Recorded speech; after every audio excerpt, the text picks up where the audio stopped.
বন বিভাগের। 2007-08 অর্থ বছরে প্রকল্পের জন্য 4 কোটি টাকা বরাদ্দ করা হয়।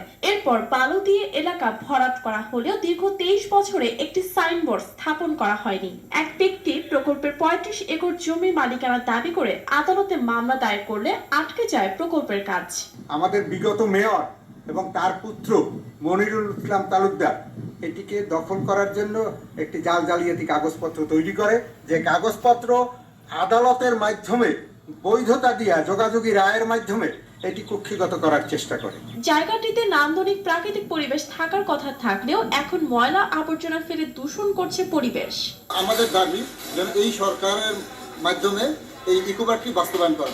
জমি সংক্রান্ত জটিলতা দূর করার চেষ্টা চলছে বলে জানান ঝালকাঠি জেলা প্রশাসক। জায়গাটি নিয়ে একটি মামলা চলমান আছে, সেই মামলাটি সরকারের পক্ষে নিষ্পত্তি করার জন্য প্রয়োজনীয় কার্যক্রম গ্রহণ করা হয়েছে। মামলাটি নিষ্পত্তি হলে আমরা জেলা প্রশাসন থেকে ইকোপার্কটি ডেভেলপ করার জন্য প্রয়োজনীয় ব্যবস্থা গ্রহণ করতে পারবো। প্রস্তাবিত ইকোপার্ক বাস্তবায়িত হলে শুধু জীববৈচিত্র্যই নয়, বিলুপ্তপ্রায় উদ্ভিদগুলো সংরক্ষণ করা যাবে। লামিয়া তানজিন মাহমুদ, RTV।